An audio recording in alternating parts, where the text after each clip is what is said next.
The tools to help you achieve your goals might not be what you think. You ever feel like you had all the tools in place, but you're not making the progress you think you should be making? Well, let's talk about why tools alone, by themselves, do not guarantee success. Tools don't actually do the work. You do the work. So by the end of this video, you'll know how to identify, organize, and use your tools to actually move forward towards your goals.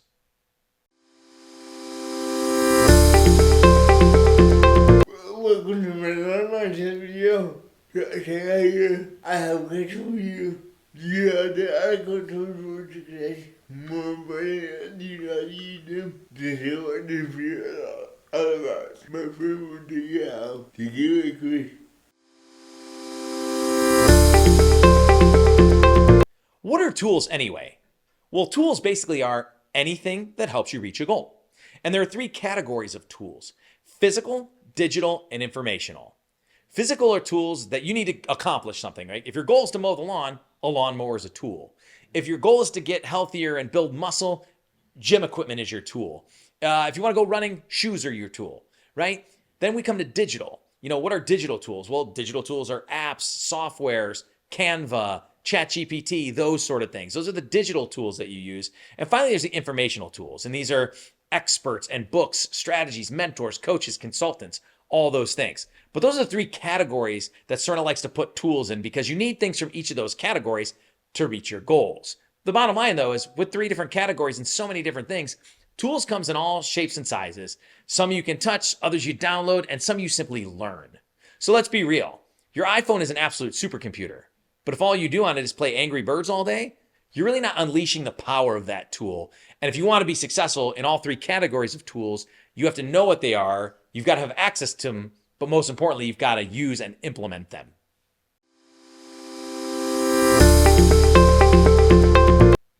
Tools need the right environment. If you want to utilize a tool appropriately and help it guide you towards your goals, they have to be in the right environment, right? Tools thrive in the space that supports their use. So, for example, the gym versus a living room is going to affect your motivation on your quest to be healthier, right? And again, which tool is better for you, right? Certain people love the convenience and can absolutely be motivated in their living room. They get a couple pieces of equipment and they're good to go. But other people get that and it ends up a place to hang your dry cleaning. They need the environment of going to the gym and utilizing the tools that those gyms have to offer. Same thing with work. Some people can be very effective working out of their house if they create the right environment in their own place and have the right tools. Other people, they can't. They can't detach their home life from that, and they've got to find a smaller office, or they've got to go to a Starbucks and work, and those sort of things, right? So again, all of those things matter, right? Because physical space creates mental cues for action. On a personal example, I can work pretty well out of my house, but I can tell you, if I've got to be extremely productive or I've got a big project or something that requires a lot of critical thinking, I can't have in the back of my mind, I should probably go wipe that counter right now because it looks a little dirty. Or I think the washing machine just dinged and I need to throw the clothes in the dryer. That is not a good environment. That's not the tool that I need. But like I said, with treadmills, right? A treadmill is a tool to get healthier in the right environment. And if that needs to be a gym, go to the gym. If you can do it at home, great. But oftentimes you see a treadmill in a bedroom, and again, it becomes just a great place to hang our dry cleaning. Mastery is greater than access. So again, having the tool is important, but that's never remotely equal to knowing how to use it and maximize it, right? Photoshop's a great example. That's a tool, actually most people now are probably using Canva, but back in the day we would use Photoshop and it was complex and difficult. So I used Photoshop and I was okay with it. So it was a decent tool, but I was never a master. And people that mastered Photoshop back in the day could make these amazing projects. So we both had the tool, but it was those that mastered it that got the most out of it and did the best designs. But like ChatGPT, YouTube, Google, these are powerful tools, but often underutilized, right? So it's not like you need better tools. You've got all the tools. You have access to the tools. You just got to learn how to master those tools.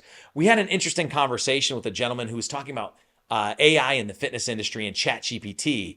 And a lot of personal trainers think that they're going to be replaced by AI, by ChatGPT, because ChatGPT can create workouts for people and create nutrition plans, right?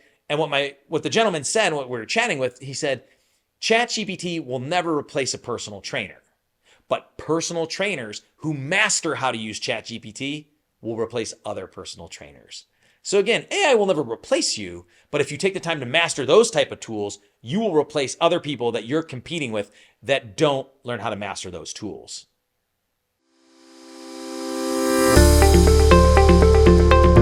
Information, the most powerful tool. We are in the information age. We have so much access to information at our fingertips, in our pockets, at our laptop. It's just crazy the amount of info we've got. And information is quite possibly the most powerful tool you can ever have. You've got books, you've got online courses, you've got conferences, you've got blogs, you've got podcasts, you've got all these different things. You've got apps that summarize books and podcasts into very quick consumable. I mean, the information era is here, and that is an awesome thing. So you have to make sure that you are constantly seeking information. And remember, this is a tool to improve, to grow personally, professionally, and most importantly, to take you towards your goals. So one thing about information, though, is it's one of those things that we've got to spend the time to do it. So what Sourena would challenge you is to set aside a small amount of time each day to learn. Whether that's you're going to watch a TED Talk, you're going to read 10 pages in a book, you're going to plan a conference, something like that. So Sorena's challenge to you is figure something out where you can set aside time every single day to make sure you learn something new. And if you do that, by the way, you're going to be leaps and bounds ahead of everybody out there that you're competing with. Sourena and I talk about this. We present at a lot of conferences, a lot of workshops and those sort of things. And even at the biggest of conferences, whatever industry it's in, it's such a small percentage of the industry. It always just makes us think. We're like, wow, at this conference, there's a lot of people, but it's only 2% of the entire industry. But this is the 2% who are going to be leaps and bounds past everybody else that they're competing with. Again, because they understand that information is an essential tool on the course to accomplishing your goals. Money is a tool too, and this is something that people often forget. But money is a tool. But what's the key? It's not just for spending, it's to create opportunities. Like any tool, you've got to learn how to master it and use it wisely. Investing, saving, proper responsible spending, knowing what you should buy, what you shouldn't buy, where you should save. Because it's not about having money, it's about having money and also a strategy. Every dollar you spend is a decision. It's either pushing you towards your goals or taking you away from your goals. And that's really important. But think about that. If you look at the last 10 things you purchased that was supposed to be a tool for some part of your life, let's just use work as an example. The last 10 things you purchased for work. Go look at those 10 things and think, was this money well spent? Are these tools taking me closer to my goals? Or did I buy it on impulse? Or did I buy it just because it sounded cool or I thought it might help? That's going to help you make better decisions moving forward. Again, because every dollar you spend is a decision that pushes you forward or holds you back.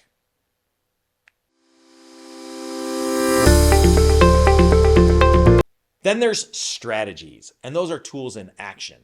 A plan is also a tool.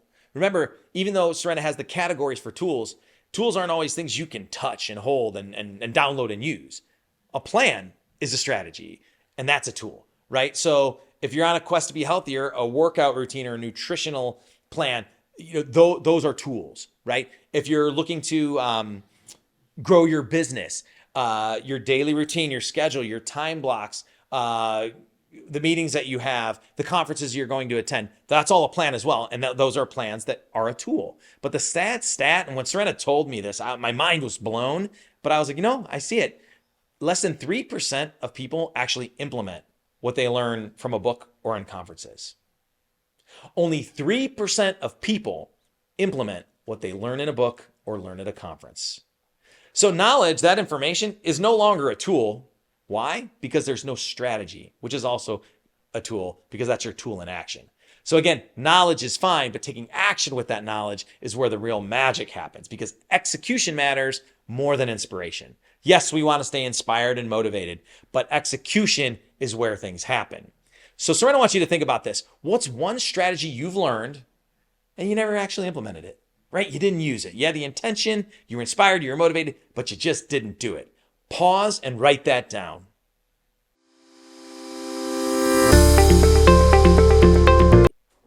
Your tools are unique to your journey, right? That's the one thing you have to remember. We're all on a different journey. We all have different goals, things we want to accomplish in all the different facets of our life. We all need different tools. Sourena is a great example. Because of Sorena's disability, there are a lot of tools he needs to accomplish the daily tasks of his life and grow his company and his business and do these amazing things like this video, right? He needs a wheelchair to move around. He sometimes needs people to assist him with certain things. He needs a special keyboard that allows him to function, different tools to help him read books, all of those sort of things. Now, I don't need those things, right? But I need a whole set of different tools to succeed. So understand that that's okay. And you can't look at somebody else. You can learn from them and maybe get some ideas for tools, but they've always got to be for you. And the plan is for you. And the strategy on utilizing those tools is unique to you.